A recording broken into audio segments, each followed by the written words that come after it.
Hey everyone, this is Robert. And this is Jessica. With Exploring the Local Life, and today we wanted to talk about 6 questions to ask yourself before you decide to go full-time RVing. is RVing right for you?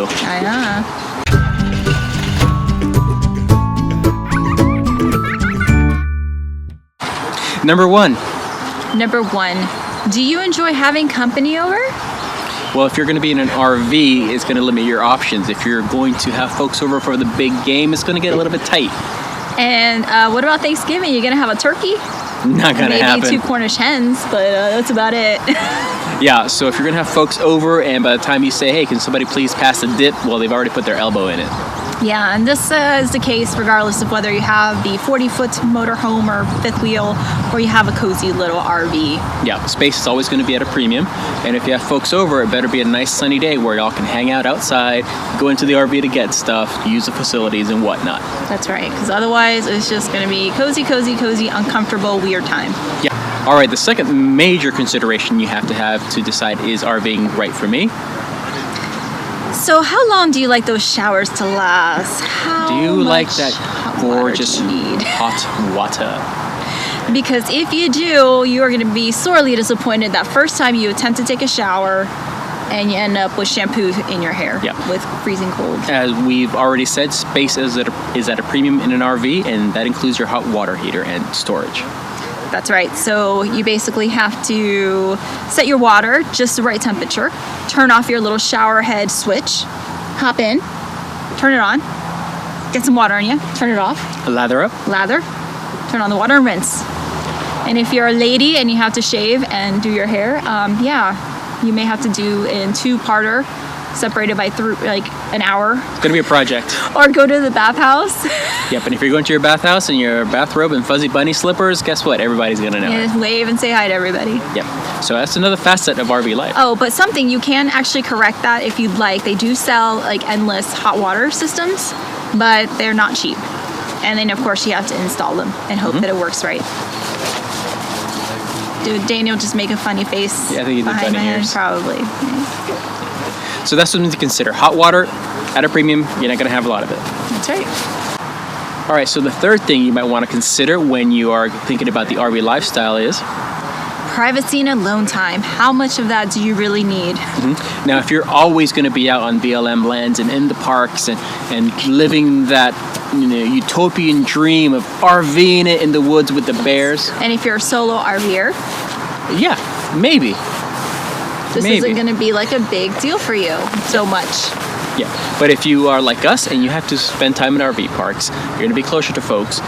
And you have other people in the RV with you. In particular, yes. It's something that you have to consider. Privacy, not going to really exist. That's right. And don't forget, in the morning, when you're opening that window and you look out, there's a good likelihood you're going to see your neighbor. If you're doing a YouTube video and it's just you and your spouse, well, your kid's going to get in it every now and then. You're going to be in the background, goofing around. Faces. It's like that every day, all the time, even when the cameras are off.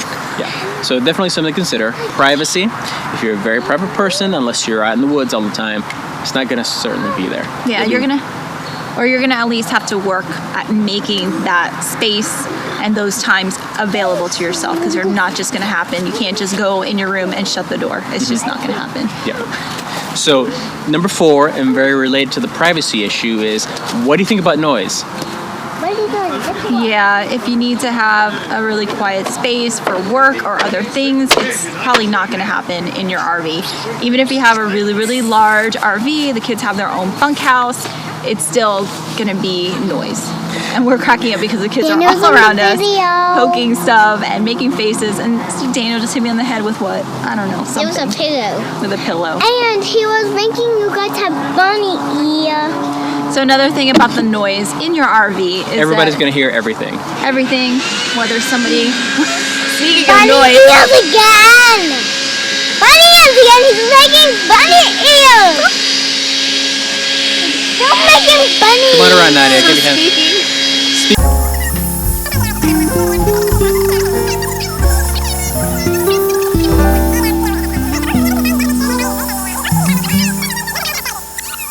And on we go. All right. So the 5th thing you got to consider if the RV life is right for you. Do you require a bathtub? You like long, luxurious baths? Candles and fragrances? Or not? Or I do. okay, some guys do. You are just not. You're not going to find it in an RV unless you modify your RV, take a school bus and convert it or something, and stick your own bathtub in there. Yeah, typically it's going to be a shower, or that's it. Or if you do have a bathtub, it's going to be like half the size of a regular one. Yeah. Which, so, yeah. in theory, you can sit in there, but it is not going to be. No, it's going to be very intimate. It's going to. In a bad way. Yeah. So if you're living the RV lifestyle and you want to luxuriate in a nice, warm or hot bath, yeah, you're going to the hotel down the street, have a good time. Or somebody at your friend's house. Yeah. You know who we're thinking of. All right, number 6. Number 6, do you value... Number 6, are you a coin collector? Because you're going to be collecting quarters. In particular. Specifically. Yeah, unless you have an onboard washer and dryer, which it can happen, but a lot of people don't, and that means that you are going to have a bunch of quarters so you can do your laundry. Mm-hmm. Also, if you're boondocking, you're not going to be doing laundry with your washer and dryer. If you have a washer and dryer, you're going to be at an RV park, you are going to be full hookup dependent for that washer and dryer. That's right, and electricity. Yep, 100%. So it's one of those things. When you go to the store, when you go to the drive-thru, save your quarters. That's right. So those are a couple things, excuse me. 6 things. So those are 6 things you may want to consider to see if the RV life is going to be right for you. So hopefully this has been a helpful video for you. That's right. We'd like to remind you to please subscribe. If you do so, make sure to hit the notifications button so you get an alert every time we post a new video. Check out our Redbubble store. And besides that, we also have exploringthelocallife.com. It's our blog. If you want to be a more intimate part of our journey, check us out on Patreon. So yeah, check us out. We thank you for your support. We thank you for watching our videos and coming along on this silly journey. Yes, thank you. We'll see you guys later. Bye-bye. Enjoy Bye. your coffee.